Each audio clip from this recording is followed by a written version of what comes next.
Auch heute wieder live und in Farbe. Herzlich willkommen auf meinem Kanal, Zobitier Finanzkanal. Wunderbar, dass ihr alle mit dabei seid. Es geht um das Thema 100.000 Euro, die berühmten ersten 100.000 Euro. Hast du die schon geschafft? Wenn ja, dann kannst du jetzt gleich vorspulen ans Ende des Videos. Wenn du das noch nicht so weit bist, dann schau dir das Video an bis zum Schluss. Ich nenne dir die besten Gründe, warum es so schwer ist, diese ersten 100.000 Euro zu erreichen. Und wir schauen uns das gleich zusammen an. Es geht auch schon los.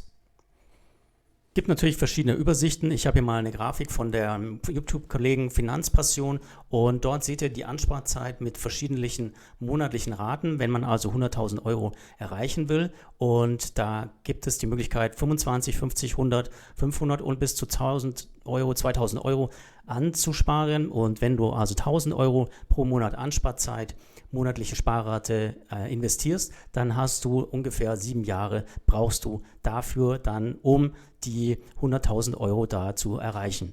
Und er hat hier der Kollege mit 6% Rendite gerechnet. Ich zeige das gleich nochmal auch in den Sparrechnern. Da sieht man das auch nochmal sehr gut, wie man auf diese Summe dann kommen kann und wie lange es da exakt dauert. Nur, warum dauert das so lange? Warum sind das 7 Jahre? Und das ist natürlich dann die wichtige Frage, wie kann ich das ändern? Kann ich das verkürzen? An welchen Stellen muss ich schrauben? Welche Variablen muss ich verändern, dass ich vielleicht sogar schneller werde? Also ein Punkt ist natürlich die Höhe der Sparrate und die Ansparzeit hier, wenn man das verdoppelt in der Summe, dann kommt man halbiert sich das fast und man kommt auf 4 Jahre Ansparzeit. Ist ja irgendwo mathematische Logik dabei. Ich zeige euch nochmal eine zweite Grafik, die sehr gut ist, und zwar diese hier. Die sagt aus, also man hat hier monatlichen Sparbetrag und kommt dann eben nach 30 Jahren, also da wäre der Sparbetrag hier 100 Euro im Monat, sieht man auf dieser Kurve, dass wenn du 100 Euro pro Monat anlegst, brauchst du 30 Jahre, bis du auf ungefähr 100.000 Euro Gesamtkapital dann kommst. Hast du das dann mal geschafft, und das sieht man eher einen interessanten Sprung, wenn du denn nämlich schon mal 100.000 Euro überschritten hast, kommt der tolle Zinseszinseffekt und legt den Turbo schon ein und startet hier durch. Die Zinsanteile werden immer höher pro Monat, pro Jahr und dadurch wird auch die Zeit, das sieht man hier, die 196.857, ich zoome nochmal rein in die Grafik, sind dann viel kürzer. Du brauchst dann für eine Verdoppelung des Kapitals nur noch 2, 3, 4 Jahre. 4 Jahre und nach 5 Jahren hast du schon, also 5 weiteren Jahren, 288.000 Euro gesamt gespart. Also die Summe hat sich dann schon verdreifacht und sind hier dann innerhalb kürzester Zeit angespart worden. Also das ist schon fantastisch, wie dieser Zinseszinseffekt hier auf den Sparbetrag Einfluss nimmt und diesen dann beschleunigen kann. Nach weiteren 20 Jahren kommst du dann auf 501.000 Euro. Naja, gut, also das ist eine super spannende Grafik, finde ich sehr gut ausgewertet und verdeutlicht nochmal, wie der Zinseszins hier zu Buche schlägt. Aber was sind jetzt die anderen Gründe? Und dazu habe ich euch mal meine schöne Übersicht gemacht. Warum ist es so schwer, dass man zum Beginn der ersten 100.000 Euro es so lange dauert, diese anzusparen? Und mit der Zeit, mit einem konsequenten Spar- und Investitionsplan und Disziplin kann man jedoch das Kapitalwachstum beschleunigen. Und das Erreichen dieses Meilensteins ist dann einfach realistischer. Also was macht es so schwer? Am Anfang hast du natürlich geringe Anfangsinvestitionen. Das heißt, du verdienst noch nicht so viel, bist vielleicht in der Ausbildung oder machst sogar Studium, musst nebenbei jobben. Da sind die Einkommensquellen normalerweise noch sehr gering. Vor allem insbesondere, wenn du Zeit gegen Geld tauschst. Das ist hier noch ein ganz wichtiger Aspekt. Denn der Zinseszinseffekt, zweiter Punkt, der Zinseszinseffekt braucht seine Zeit, um seine volle Wirkung zu entfalten. Das heißt, am Anfang des Sparens, wenn du also beginnst, ist dein Kapitalstock ja noch klein und der Zinseffekt hat noch nicht genug Zeit, um exponentiell, also wie eine nach rechts oben gehende Kurve zu wachsen. Dazu braucht es einfach Zeit.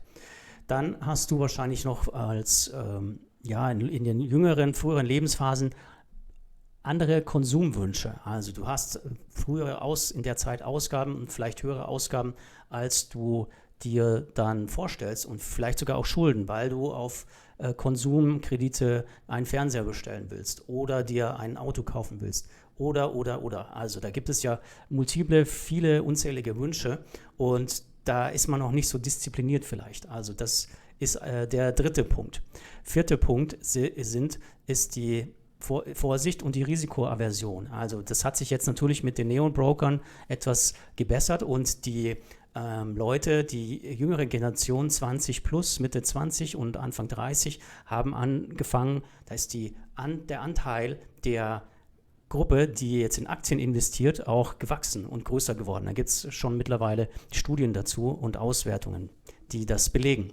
Und trotzdem haben viele Deutsche, es sind glaube ich nur 16% der erwachsenen Bürger in Deutschland, die in Aktien investieren. Also von 100 Menschen machen das nur 16. Das ist in Amerika viel, viel höher, weil es da einfach zur täglichen Einstellung, zum Mindset gehört.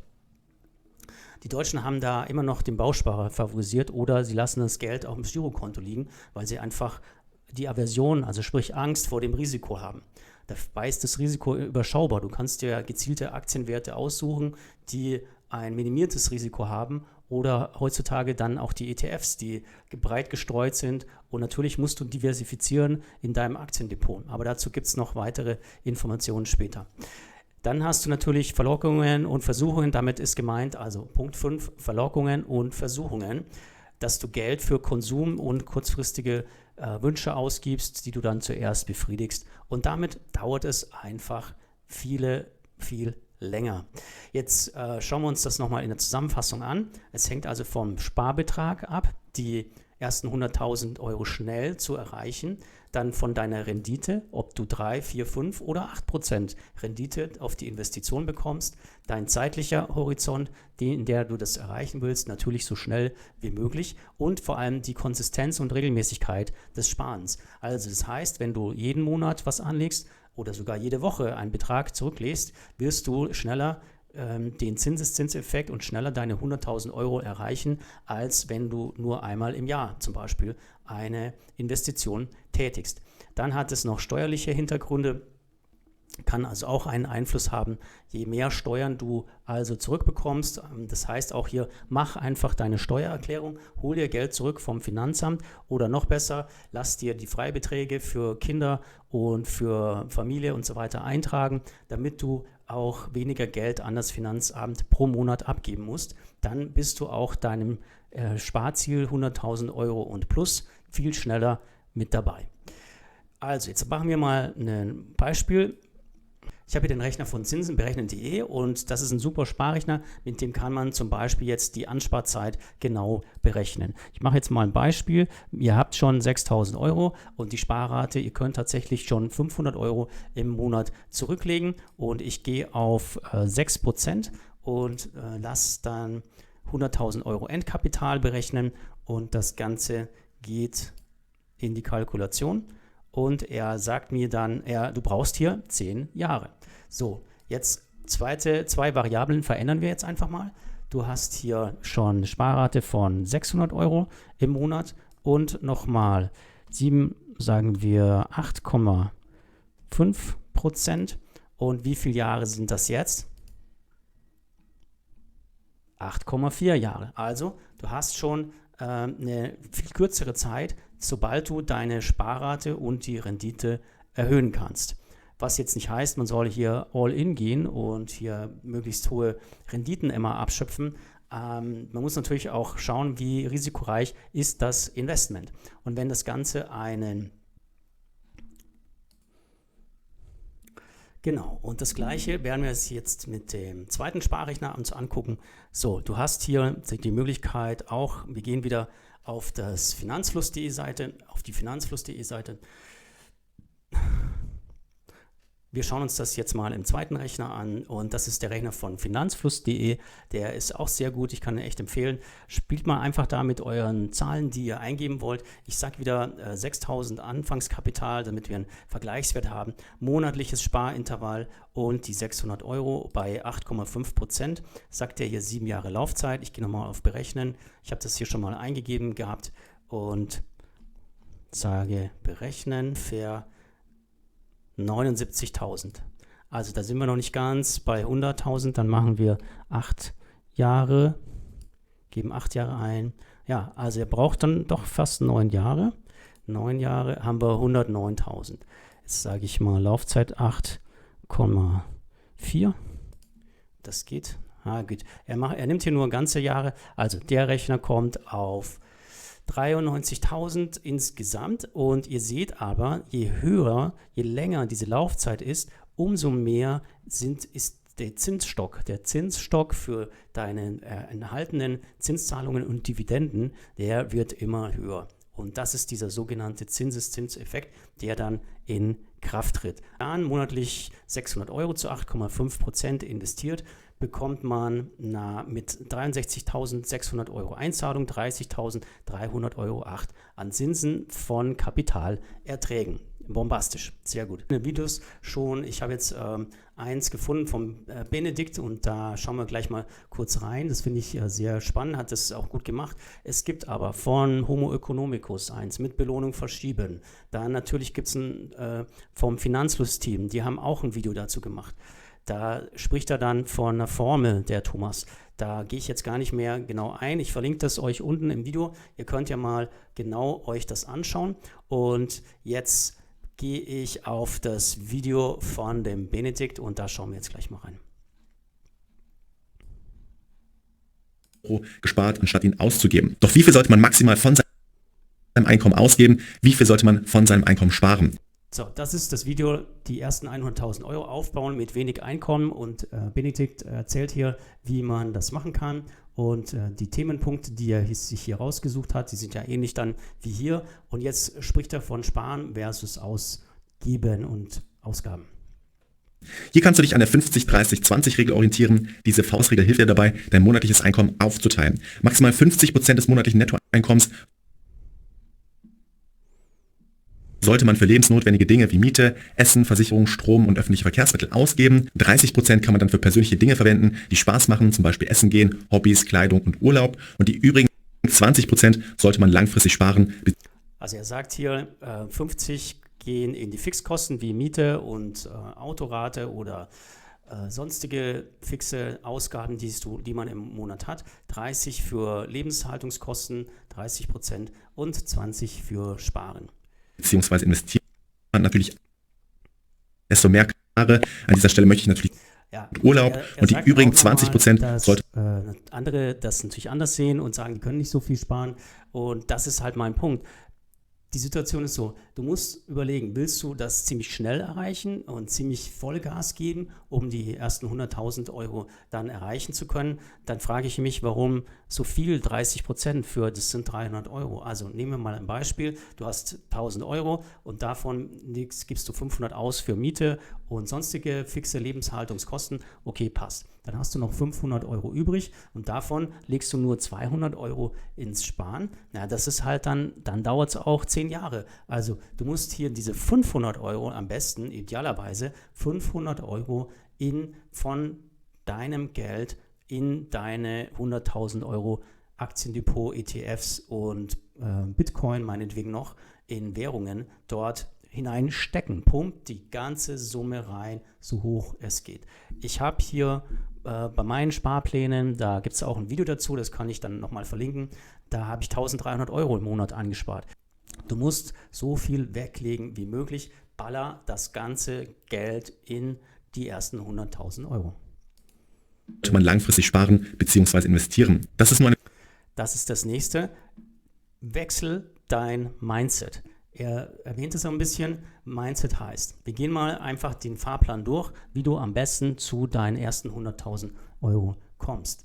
Fahrplan, also ein guter Ansatz ist es, sich eine eigene Strategie zurechtzulegen, die dann die oben genannten Faktoren aus dem Anfangsteil des Videos, was ich oben gezeigt hatte, berücksichtigen, um auf die gewünschten 100.000 Euro dann zu kommen.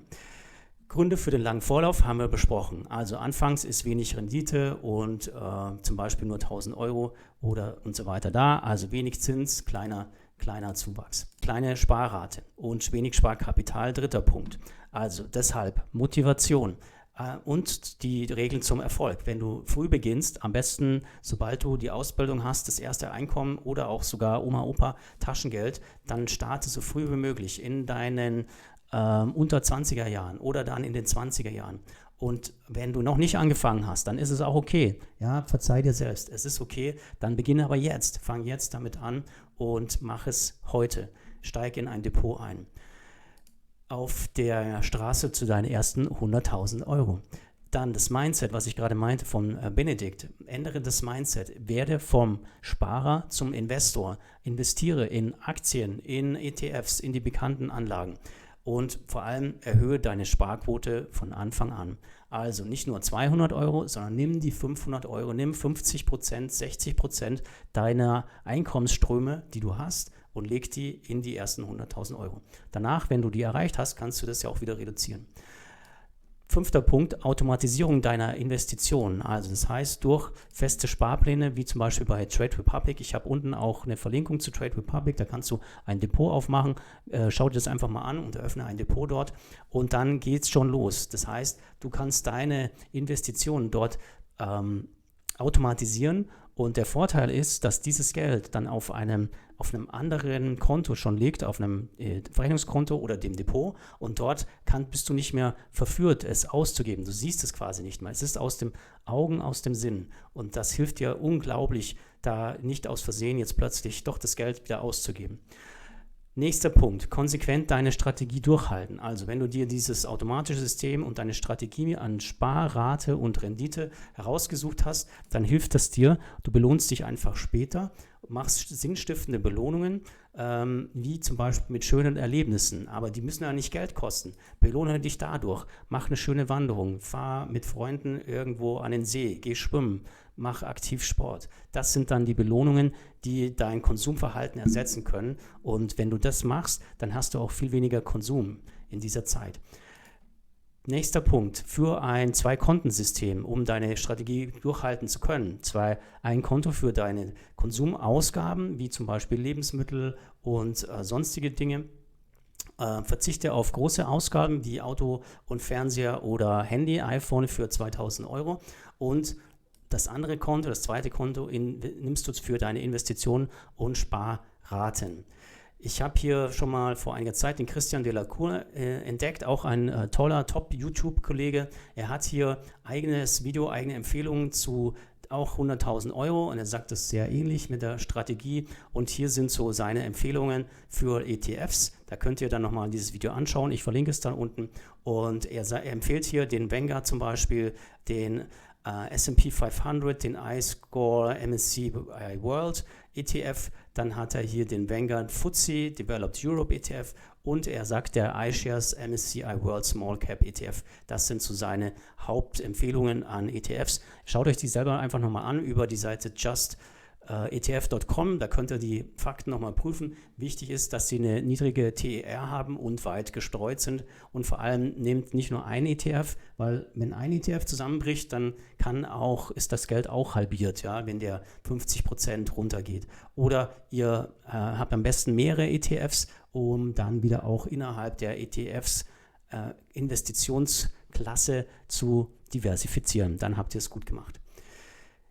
Nächster, 4. Punkt, um deine Strategie konsequent durchzuhalten, ist: investiere in dich selbst. Investiere in deine Fähigkeiten. Überleg dir, was kannst du gut, was gefällt dir am besten und macht dir Spaß, und wie kannst du das monetarisieren. Das sind so die wichtigen Fragen, die man sich stellen kann. Also hier nochmal Fazit auch von Christian Delacour, da habe ich das aus seinem Video genommen.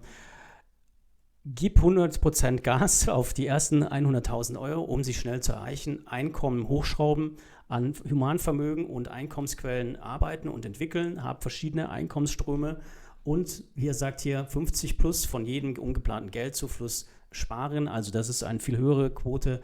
Ich sage einfach, mach die maximale Sparquote, die es gibt, ohne dass du groß darunter leidest. Es soll natürlich auch das Leben im Hier und Jetzt Spaß machen. Das ist ein ganz wichtiger Punkt. In diesem Sinne, das war's in aller Kürze, und bis bald. Ich freue mich auf das nächste Video.